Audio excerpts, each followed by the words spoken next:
When we last left our hero, well, yeah, we won't go right to that, but here, Sir Tristram and the fair Iseult. So, stuff you needed to remember: restrain, fostered, festered, hold back, encourage, cared for, infected, rotted, decayed. Rivelaine, Morgan, Rual, Mark, German, Marholt, Tintagel.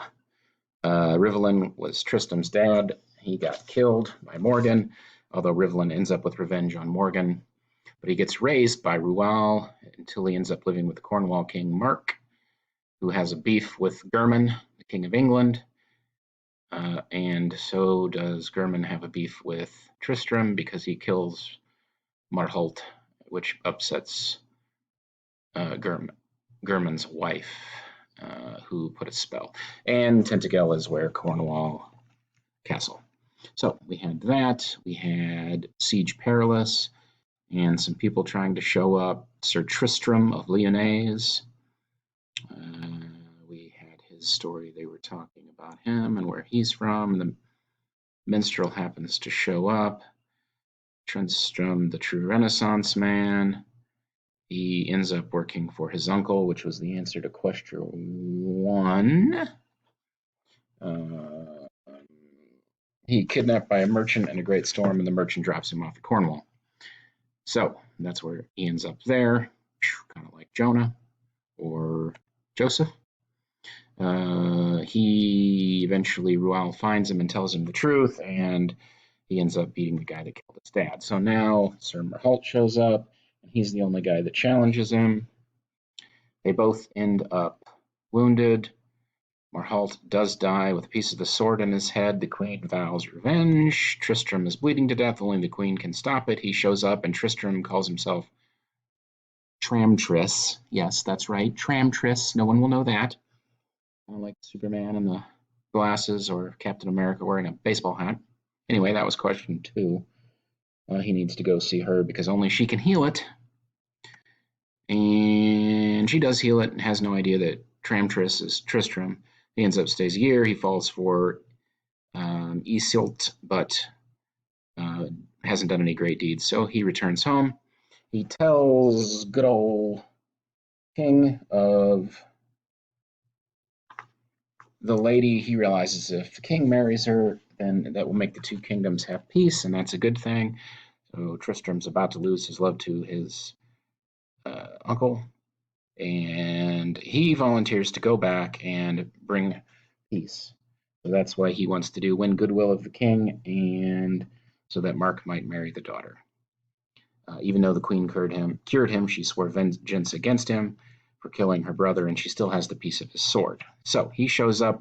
There's a big dragon he hears about, and he goes and he kills the dragon, but he's left about half dead. After killing the dragon, but whoever kills the dragon is supposed to get Iseult, and he kills the dragon, but he ends up about dead on page 178. So it's about dead, and they both fall to the ground dead. So Tristram killed the dragon, but he was severely poisoned. So here's where we lie right now. Presently, however, he crept to the dead dragon and cut out its tongue, placing it in the pouch at his side. There he began seeking for a way out of the valley, but ere long the poison overcame him, and he fell down in a deep swoon and lay like one dead. Then the false seneschal came silently into the valley. He was the guy that went with the 3 knights, let them die, and ran off like a coward. And he saw the dragon lie dead, so Tristram dead also, or so it seemed. Laughing to himself, that cowardly knight cut off the dragon's head, bounded upon his horse, and went with all speed to the court of King German. "Lord King," he cried, "see, I have slain the dragon. Fulfill now your promise, and give me in marriage to your daughter fair Iseult." Then was German much distressed, feeling full sure that the cowardly seneschal could never have slain the dragon, yet there was the head, and he knew not how to question the deed. But Iseult the fair came in tears to her mother. "Queen Iseult, rather than marry him, I will slay myself," she cries. But no one actually believes this knight slayed the dragon, and the queen is actually or the queen, the princess is actually willing to die rather than marry him. So, the queen is the one that saves the day here. Things have not come yet to such a pass, answered Esau the queen, for sure I am that the seneschal slew not the dragon. That night the two of them went secretly to the place and found there the dead dragon, headless and terrible in the moonlight. They also found Tristram lying in a sore swoon. Then Iseult cried out in surprise, "Lo, here lies Tramtris the minstrel, whether alive or dead I not know. He is clad in knightly armour, and his shield is melted, his sword is stained to the hilt with dark blood of the dragon." Then they had Tristram carried secretly to the palace, and to Queen Isoud, working so well with her skill in medicine that in a little while Tristram came out of the swoon and told them how he had slain the dragon, showing his further proof of the tongue which he had placed in his pouch. So this lady now, the queen, has saved him twice, even though she still swears revenge on the guy that killed her brother, which is this guy. But he has the dragon tongue. Then Queen Isoud said, "Tell me, Tramtris, whether came you into Ireland, and why did you go up against the dragon?" "I came as a merchant," Tristram answered, "and feeling that we of Cornwall were not well loved of the Irish, I thought to find favour and peace in the sight of this folk by slaying the dragon." "Favour and peace shall be yours to your dying day," said Isoud the queen, as she swore it with a great oath. Interesting. She's also sworn to kill him. This day came when King German must redeem his pledge to the dragon slayer, and the seneschal came proudly before the court, vaunting his courage and boasting that Iseult the Fair was already his. But Queen Isoud rose and defied him, and there came Tristram and called him coward and cheat. "I slew the dragon," cried the seneschal. "Behold its head, which I cut off before the beast was well dead." "Look within the dragon's mouth," commanded the queen, and when they found that its tongue was gone, and that Tristram had it in his pouch, all men rejoiced at the proof, and mocked the seneschal. But he grew mad with rage, called Tristram a liar and a thief, and challenged him to the ordeal by battle. "On the third day shall the battle be," said German the king. When the day was come, Iseult the Fair looked well to Tristram's armour, and her heart was heavy as she thought of what might chance that day. She drew Tristram's sword out of his scabbard and gazed earnestly upon it. And as she did, she saw the chip that wanted from his blade. With a great fear in her heart, she brought the piece of steel which had been drawn from the head of her uncle, Sir Malholt, and it fitted exactly.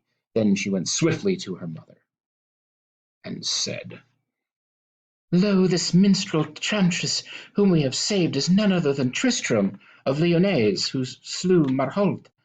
Here you may see the proof by the sword which struck the blow, and with this sword will I now slay him." So, question 5. How does Iseult discover Tristram's true identity? She matches the piece of metal from Marhalt's head with the missing piece from Tristram or Tramtris's sword. So, and she's vowing to kill him. So, things not going well with the hero. But, luckily for us, it gets better. But the queen held her back, and together they went to Tristram and spoke with him. Then he told them all, hiding not even the reason of his second coming to Ireland. "Then let us swear peace with Sir Tristram," said Isoud the queen, "for King Mark is a noble match for you and a brave man. But if Tristram does not help us, then the seneschal must become your husband." So the oath was sworn, and Tristram went forth to do battle with the seneschal. And he fought so well that day that the seneschal died beneath his sword, and Iseult the Fair was won as a wife to King Mark. Tristram's ship put into Dublin with all honour, and the cabin was made ready to receive Iseult, who came aboard, the loveliest damsel in the world, followed only by Brangwaine, her faithful friend and attendant. Now, before the ship set sail, Queen Isoud, by her arts, brewed a strange potion. She set it in a wine flask and brought it to the lady Brangwaine, saying to her, Lo, now I give into your keeping my daughter's happiness. Guard you this potion with your life, and see to it that on her wedding day the Princess Iseult drinks of it, and King Mark also, and none else besides, for it is a love potion so strong that nothing in the world may undo its effects, so strong that once a man and a maiden have drunk of it together, they shall love one another even unto the world's end, with a love greater than any in the world. So, well, that's awfully nice of her. She forgives Tristram, and she's going to make sure her daughter's happy, marrying this guy that she doesn't really know, and with a love potion. So, Tristram set sail from Dublin, and the ship was many days on the high seas, sailing merrily through the joyous spring tide, leaping like a white bird of love from the curling waves. Simile. All day Iseult the fair sat in the cabin, and there Tristram tended her, singing brave lays, songs, poems, of great lovers and mighty deeds, telling her tales of old Cornwall, of Ierne, the queen, and how Merlin brought Uther Pendragon to dark Tintagel, telling in story and in song of Arthur, the good king and his knights, the flower of chivalry, and of the wondrous realm of Logres, which they were all building up like the clear light of God in the dark land of Britain. But Lady Brangwaine took no joy in the dancing waves, but lay sick in the cabin far apart. On a day when song and tale were ended, and Iseult sat with Tristram playing at chess with pieces wrought cunningly in red in white ivory upon a chessboard of carved cedar, they grew thirsty. Then Tristram espied the flask of wine which stood in the casket in the great cabin, and Iseult said, laughing, Brangwaine has brought it with her to drink when the sickness of the sea departs from her. Let us drink it now, and when she rises from her bed, she will find but an empty bottle. Hmm. Dun, dun, dun. Something's going to happen here, and here it does. The lady in charge of the potion gets seasick, kids get bored playing chess and listening to the harp, and they drink the potion thinking it's just wine. And you can tell that this is not probably going to happen now. So,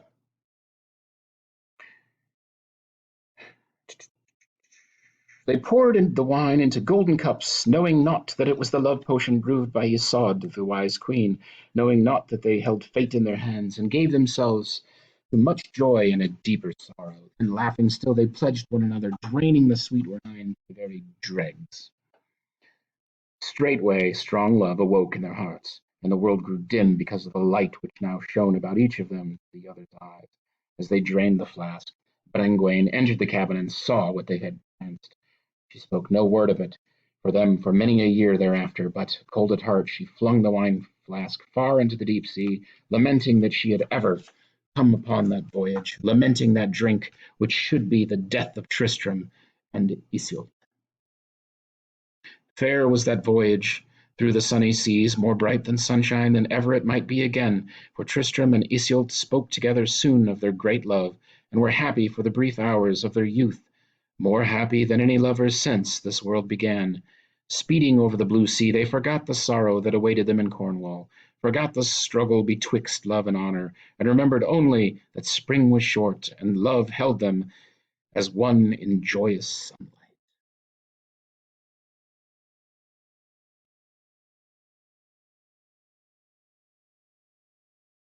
All too soon came the tall ship to the dark crags of Tintagel, and there where Iseult the Fair was wedded to Mark the King of Cornwall. For that way it seemed that honour called her, and for honour Tristram must let go his love, and leave his youth behind him. Moreover, he had sailed away with Iseult, such war would have begun twixt Cornwall and Ireland that may not have ended without the slaying of many men, and the keen sorrow of two kingdoms. So, questions 6 and 7. How do they not marry? Well, they don't marry because it's the honorable thing to do, not marry. Also, if they did run away and get married, it would bring brutal war between Cornwall and Ireland, which is question 7. So, like I said, the horrible, terrible, very bad ending.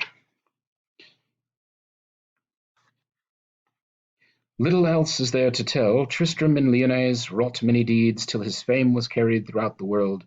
But ever he loved Iseult, the queen of Cornwall, and ever she loved him and hated Mark. Then one spring love triumphed over honour, and Mark's wife sought Tristram in the greenwood.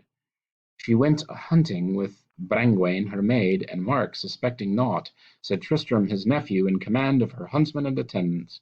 But right soon the hunt was left behind, and the lovers sat alone by a clear stream where the white daisies dew and the new grass like tears.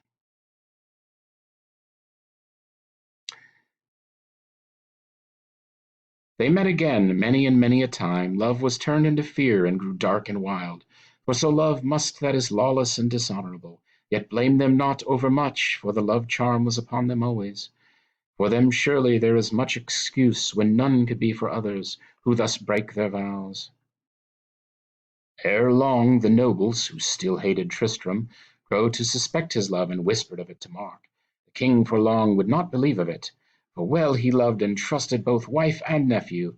But on a day of Marjodo, a jealous knight brought Mark where he might see Tristram and Iseult seated under a tree together close by murmuring stream. After that there was no longer room for doubt. King Mark called his council and sought to have Tristram condemned to death. But this, though they hated him, his nobles and his knights would not permit. For none there was so mighty as Tristram, and no man so fit to save Cornwall in times of need. Moreover, the people loved him, and had he been put to death, civil war had broken out. So, they can't kill him. They don't want to really confront him because he's kind of too tough, and they kind of need him. So, Mark had Tristram banished forever to keep him away from Iseult forever. Question 8. So, Mark discovers they're meeting in the woods, and he banishes him forever because he can't kill him or do anything bad because it will start a riot in the kingdom. So Sir Mark banished Sir Tristram, sent him out of Cornwall and far from Lyonesse, so far from Iseult the fair that hardly he may see her ever again. And he wanders now through the land of Britain, seeking for the comfort that he cannot find, wandering in minstrel's garb and singing, ever singing the song of love. And the minstrel sings. Iseult of the eternal Emerald Isle, still I seek you mile on mile, through the wide world following, love a white bird on a wing. Iseult, through the world wax old, never shall our love grow cold. Still while youth and spring are sure, lives our love and shall endure. Iseult, in the aftertime, poets shall fit their rhyme, tell of love beyond compare, Tristram and Iseult the fair. The minstrel sings, huh? The minstrel ceased from this table, and a great silence was over all who sat at the great hall at Camelot.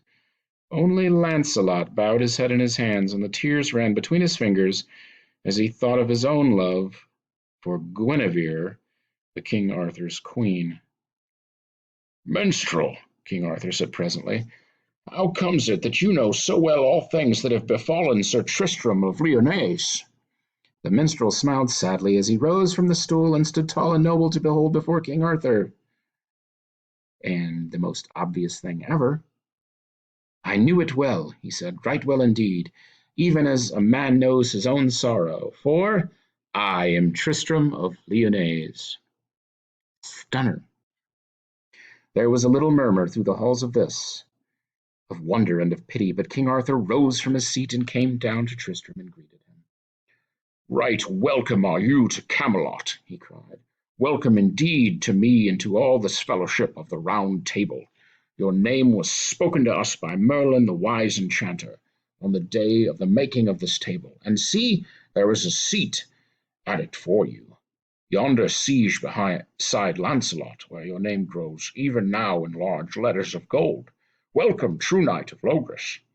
And so Tristram became a knight of the Round Table, and after Launcelot and Gawain there was no knight so worthy to sit there as he. For many years he came on every feast of Pentecost to take his place at the board, and many were the mighty deeds which he wrought for Logres, but always he sorrowed for the love of Iseult the fair, with a love and with a sorrow that no time might heal. But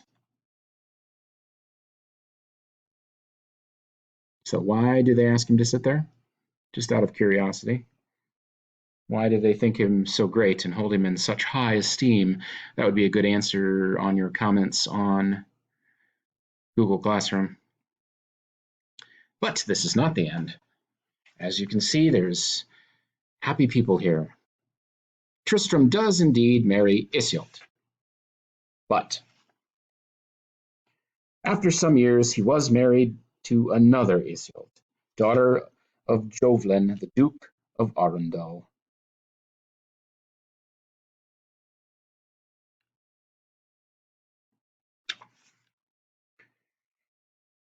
who was called Iseult of the White Hands, and she brought him much comfort, and he was a true and noble husband to her.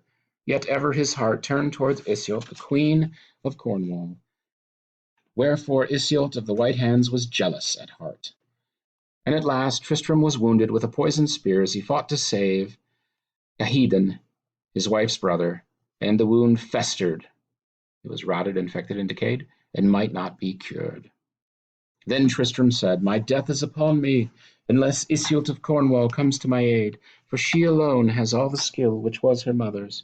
So he sent aside the faithful Cernwynal, take ship, and sail to Tintagel, and beg Iseult to come and cure him. And if she would come, Cernwynal was to hoist a white sail on the ship as he returned, but a black sail if she would not come. Iseult of Cornwall came with all speed she might, and Cernwynal hoisted the white sail, but Tristram lay upon his bed so weak he could not rise and look out from his window. Then he says to his wife, Go now and look out to the sea. Cernwynal's ship will soon be nearing the land, and Iseult the fair aboard, should the sail be white. But there will be a black sail if she will not come. Then Iseult of the White Hands looked out over the sea and saw the ship of Cernwynal flying over the waves with all its white sails set. But in her jealousy and her hatred for Iseult of Cornwall, she said to Tristram, Lo now, I see Cernwynal's ship sailing heavily through the waves, and the sails are all black. Then Tristram turned his face to the wall. God keep you, my love, Iseult the fair, he said, for I shall not look upon your face again. Then he ceased to struggle for his life, and in a few minutes Tristram of Lyonesse was dead. And when Iseult the fair Queen of Cornwall found him dead, she knelt at his side until her heart broke for very sorrow, and she died also.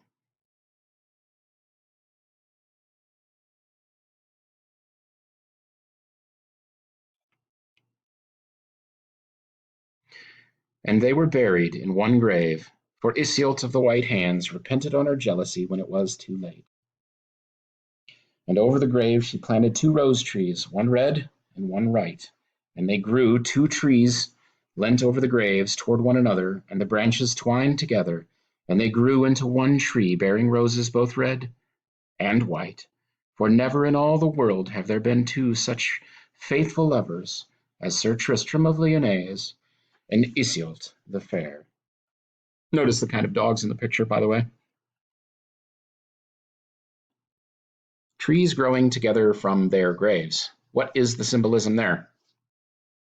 Also, the question I need you to really answer, why is it that Lancelot cries? And why is he the only man crying in this story? Things that you need to know. Only Lancelot bowed his head in his hands, and the tears ran between his fingers as he thought of his own love for Guinevere. So, explain that a little to me.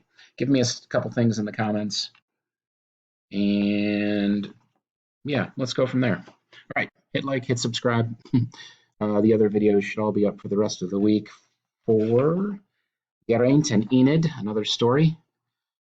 So we will talk to you later. Same Lance time, same Lance channel. Adios, 5th grade.